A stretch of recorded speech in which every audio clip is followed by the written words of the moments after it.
I know. Next time.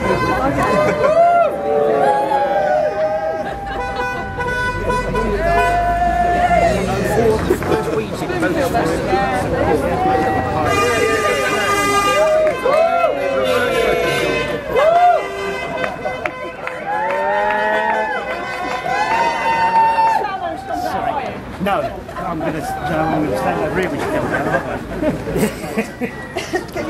Yeah, and you're not going to stand there, which comes out. No.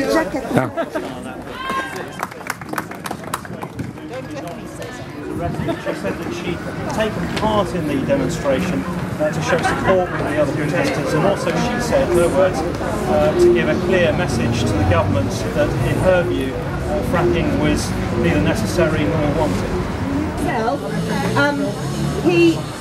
He said that they couldn't have been really guilty of that Section 14 because it was so poorly communicated. He believed all the defendants, which is always fantastic to hear a judge say that some of the police evidence wasn't credible, and all the witnesses were.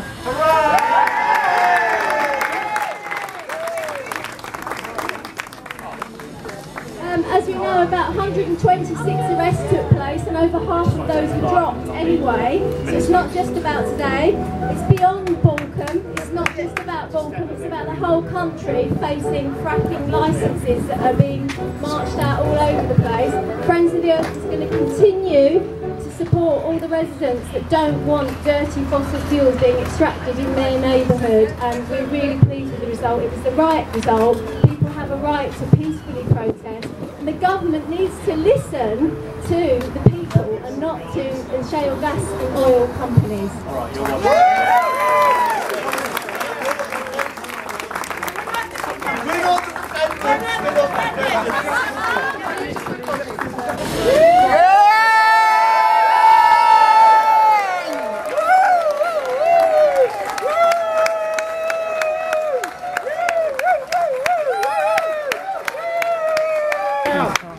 Thank you ever so much.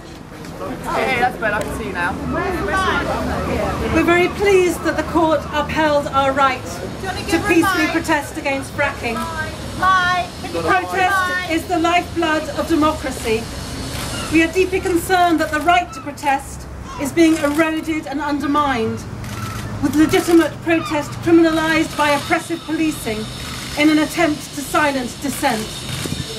This judgment is right, but it is not a victory or a cause for celebration. We will continue to campaign to end fracking and only celebrate when our world is on the path to a clean energy future.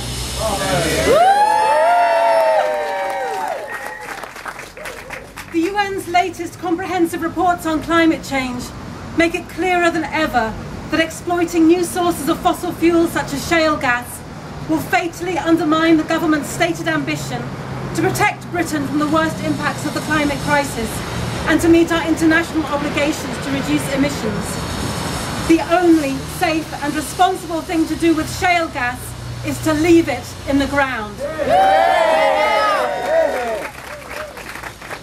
Fracking will not lower our fuel bills, it will not give us energy security, and it will not create significant numbers of jobs. Fracking will accelerate climate change, pollute our environment, and lock us into yet more dependence on fossil fuels, precisely when the overwhelming scientific and political consensus confirms that we need to move urgently in the opposite direction. Now more than ever, David Cameron must listen to the climate scientists rather than letting oil and gas industry lobbyists dictate UK energy policy. He needs to show real leadership by calling for an immediate end to fracking. Finally, we would like to thank all of our supporters who've come to court, and for the thousands who've sent messages of support. The action that we took was for all of our futures. Thank you.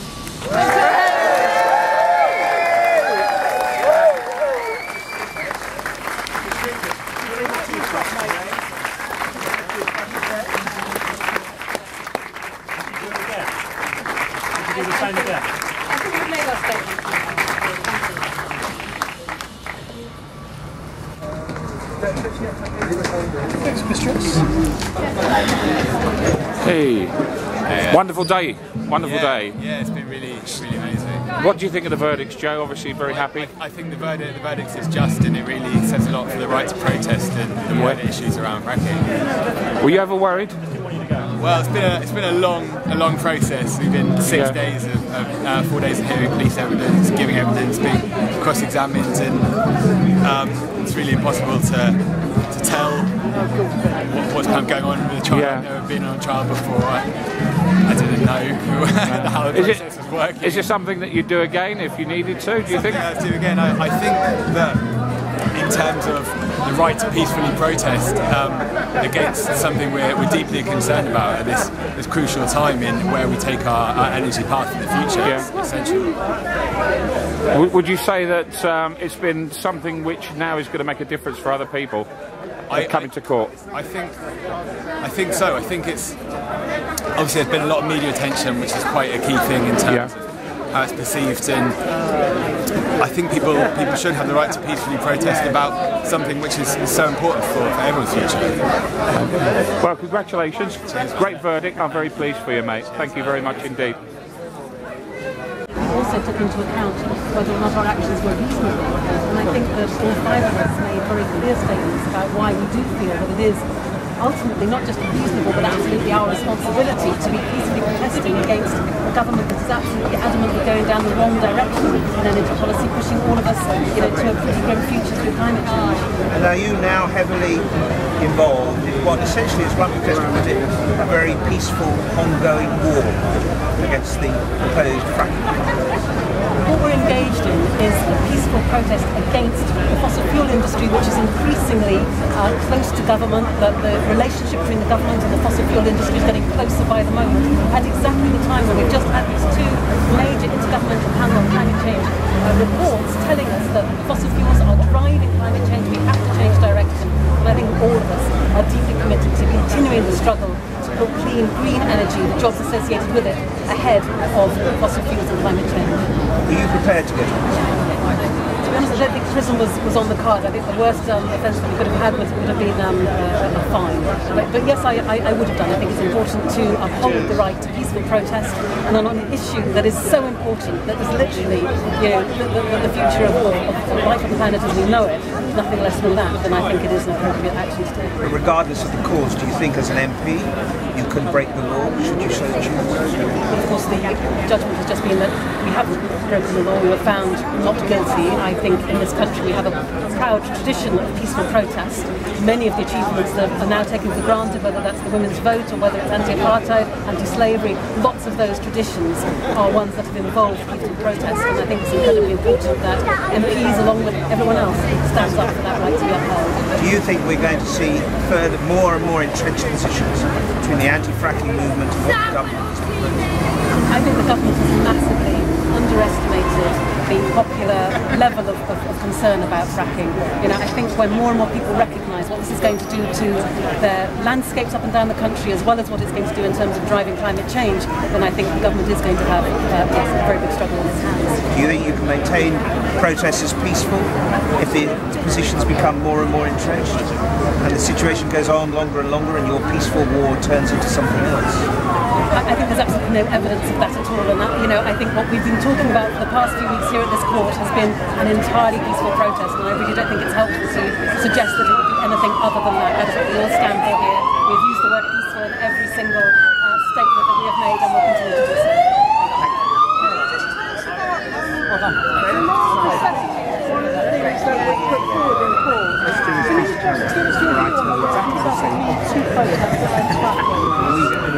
I believe that it's not only necessary, but it's our responsibility to protest against the search for yet more fossil fuels when we already know that we need to leave around 80% of known fossil fuels underground if we're to have any chance of avoiding dangerous climate change. So I think the importance of that necessity argument could scarcely be more relevant than it is in the arguments about the future of our energy supply and whether or not we get off the collision course we're currently on with a climate catastrophe. And why do you think that the government are framing fracking the way they are, and how do you think that contributes to society? Well, the government, of course, would still have you believe that fracking is going to lead to cheaper energy bills, even though all of the evidence is to the contrary. Even the director of Quadrilla has said that there's no evidence that he's citing that that's going to be the case. The situation in the US is very, very different from the situation here in Britain, both in terms of our energy markets, in terms of our geology, population density, and so on. And so people who are trying to make a direct read across from the US experience to the UK, I think, have been shown to be wrong in doing that. If we're talking about things like the importance of jobs up and down the country, then I couldn't agree more, but there are far more jobs in renewable energy efficiency than there ever will be in pursuing yet more fossil fuels. And the relationship between human rights and the right to protest Well, many of the in the defences that were mounted in court over the past week or so, then the human right to protest has been absolutely talked about, upheld. I'm very glad that the judge was very mindful of that when he made his judgment this afternoon. Ms Lucas, talking about the police who have been found to not have the authority to issue the Section 14 order, they didn't notify the demonstrators that it was in place and what it meant, and also that you were found not guilty of obstructing the highway. What are you going to do now in terms of the police? Because clearly they failed to do their job. I think you're absolutely right, and I think that hopefully that there will be a message sent by this judgment to the police that they need to be far more mindful of the rules, if you like, when they are invoking things like a Section 14 order. It was very clear that the police tactics were arbitrary, they were not considered. The evidence simply fell down on that today, and so I hope very much that the police will take that away and look at it again and make sure that this Section 14 isn't being used in in an indiscriminate and arbitrary way simply to try to put people off protesting. I think that would be a very, very dangerous thing indeed. You faced a criminal prosecution over this. Will you be making a complaint to the Chief Constable about that? I want to talk to solicitors. I want to think a little bit more. The judgment has only been made less than half an hour ago, so we'll certainly be considering that. But I think the overall question about whether or not there is a piece of work to be done in terms of pressure on our police to be policing in a way that is in line with the law is something that absolutely needs to be looked at and pursued. And what effect has this had on you and your family? I spoke to your husband just now, who said he's tremendously relieved. I'm sure you are. But what has this meant to you? From the moment that you were arrested to now, what has that been? Well, it has been incredibly stressful, but I just want to pay tribute to not only our fantastic legal team, but also the wonderful level of support that we've had, not just here outside the court every day, but right around the country. There's been a real sense that people are with us on this journey, and that has meant a huge amount. And so, to that extent, it's been very much a shared experience rather than something that I felt has been simply on a few shoulders alone. Thank you. Well, it's lovely to have two beautiful young ladies outside court on a lovely day like today. You're feeling happy, I take it? I'm feeling very thankful today. Yeah. Gratitude is the word. Yeah. Can you describe how it felt when the judge gave that decision that you were not guilty? Extremely grateful for his capacity to understand, to listen, and to act with compassion and with justice, actually, to be able to carry that through. In his summing up, he somewhat criticised the way that the police used their powers under Section 14 and the way they were enforced. Do you think that was critical to the outcome of the case? I think that the judge made a very clear distinction. He was very clear in finding each and every one of us not guilty on the with regards to the Section 14 charge. Yeah. He then went on to volunteer the additional information, which he didn't need to do, but he went on to volunteer the additional information that had any of us been found guilty on that charge, it would have been invalid because he believed the order to have been invalid in the first place. Yeah. So I think he was quite clear he was very clear about making it obvious that it wasn't the reason why we were not found not guilty, but it was an additional factor. Okay. He also talked about the video evidence not coinciding with the witness statements from the police. In other words, would you say he said that the police were a bit liberal with their truths? One might infer that the judge was saying that the police were a bit creative with their truth. The evidence that the police gave and the video footage in so many instances didn't corroborate, didn't agree, and in this particular case the onus is on the police officers to prove that we have been guilty. I think it's very, very important. In matters of law there can be no ambiguity. Okay, and finally, have you any messages for anybody else out there who's waiting to go to court? Can you give them any tips? Be strong, have conviction, know that what you've done is right. It's very easy when you listen to all the evidence against you to feel that you have done something wrong, when really all you've done is stand up for something that you passionately believe in, something that you believe is for the benefit of humanity, and that can't be wrong. So have conviction and believe and stay strong, and no matter what the outcome, know that you didn't do anything wrong. Yeah, wonderful. Well, thank you ever so much for what you did and putting yourself on the line for it, and I'm sure everybody out there will appreciate it. Congratulations. Brenda Pollock from Friends of the Earth here. You were in court for the verdict, and how did it make you feel? Were you happy, sad, surprised? No, I was really pleased. I'm not surprised because I think that these peaceful protesters, including Caroline, but all the other ones as well, shouldn't be on trial. It's fracking that should be on trial.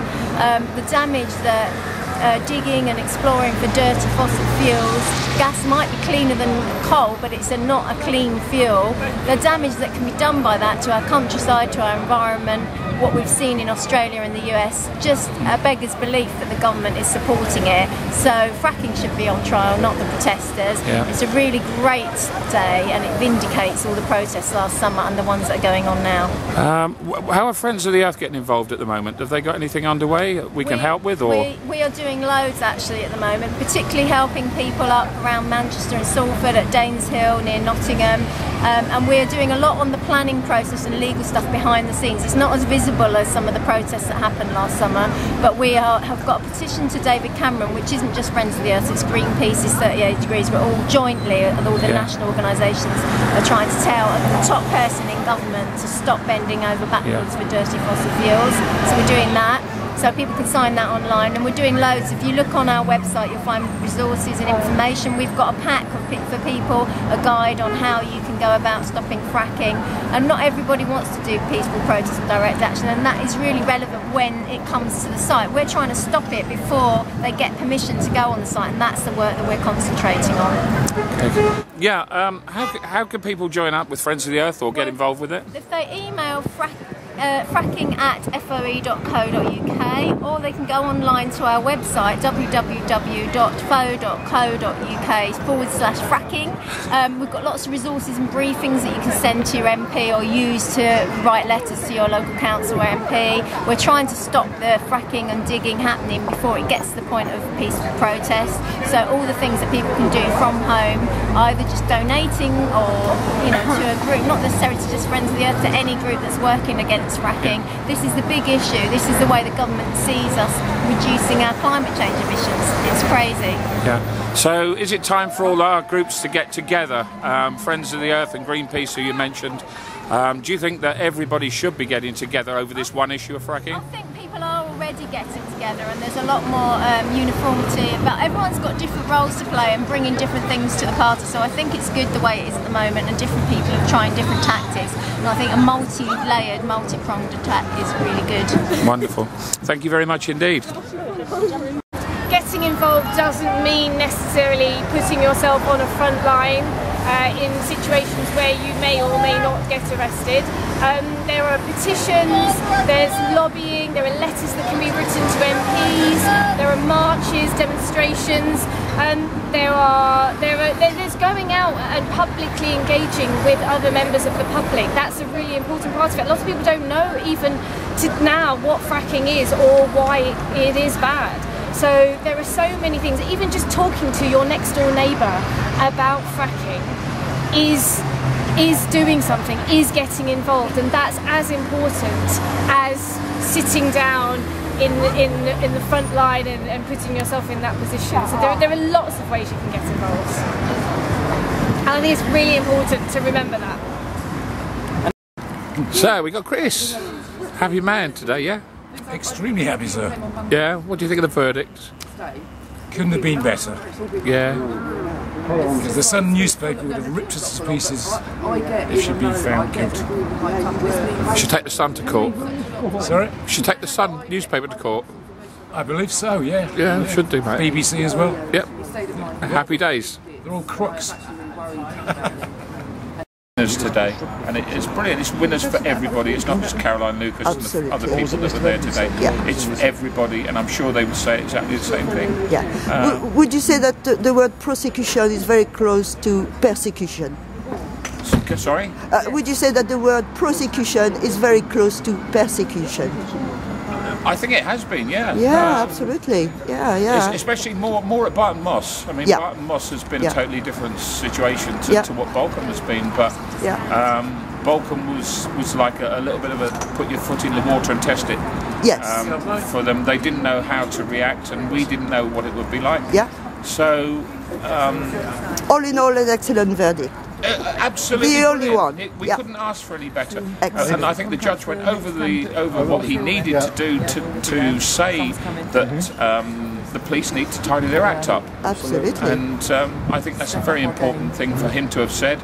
And I think that in future, that when these cases go to court, that will have to be taken into consideration. That they'll have to examine what the police have done in great detail. And if they don't go by the book, then don't expect to get a conviction. Okay, I'm afraid your battery is nearly running out, so we'll finish by just saying Vive Barton Moss. Oh no, here we go again. Vive Barton Moss. Vive Danes Hill. Danes Hill. Yeah, Upton, Robin Hood, Upton. Whisper Green, yeah, Sussex, the whole world. Everywhere. Bentley, Yes, Pennsylvania, Micmac. We've got to say hi to the lovely people in Australia who are really fighting for the cause at the moment. They're sticking up for everything. Absolutely. And that's what we need to do here. We need to get these 2,000 people out. Plus. And we need to do what they're doing out there. I mean, they've already got it so bad they can't do anything about it, you know. Okay. Wouldn't it be great? Over and out. Over and out. Thank you. We're going to have 2,000 people just sat in the road. That's you know, Bartley. Foxy. It's me. What do you think of what happened today then, mate? You can stick your section 14 up your ass. You can stick your section 14 up your ass. You can stick your section 14 with sunshine but all that. You can stick your section 14 up your ass. Yeah, it's okay. It was all right then. It's an entrance. It's not the highway. So you can stick your Wilford obstruction up your arse. Everybody happy? No, the French, they say bof, you know. We got rid of all that stuff ages ago. By the time the English got the bum zap, you know, and I did something about it. But you live here now? Oh, yeah, that's cool. Vive la France. Vive la France, vive l'Angleterre. Vive l'entente cordiale. Vive la République. Bye bye. Mange two, Rodney. Mange two. Everybody happy?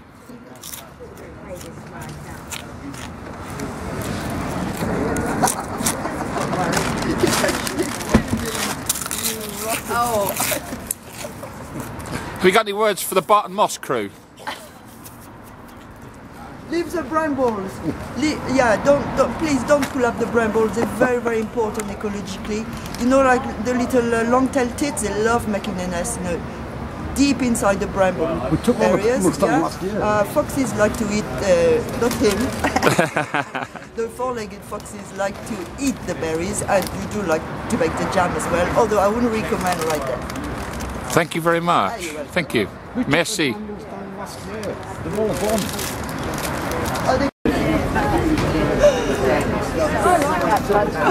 Good reason. Police better get their section 14 right if they ever bother doing that again. Yeah, absolutely. What do you reckon then? Say a few words. You can stick your section 14 up your ass. You can stick your section 14 up your ass. You can stick your section 14, stick your section 14, stick your section 14 up your ass. You happy? And it wasn't a road, it was a cul-de-sac. Yeah. I'm really happy. What do you think about the judge? I think he got it. Yeah. He's from out of town, he hasn't done this kind of stuff before. He looked really confused the first few days. He went away to think about it and he got it. He gets the whole thing. Fair enough, wasn't he? Yeah. Criticising the police as well. Tom wasn't happy with the police. Yeah, I think he got it. Excellent. Yeah. So wonderful. We're all happy. It's great for the cause, and it's great for everybody that's got to stand up under Section 14 charges now, I think. Thank you, Becky.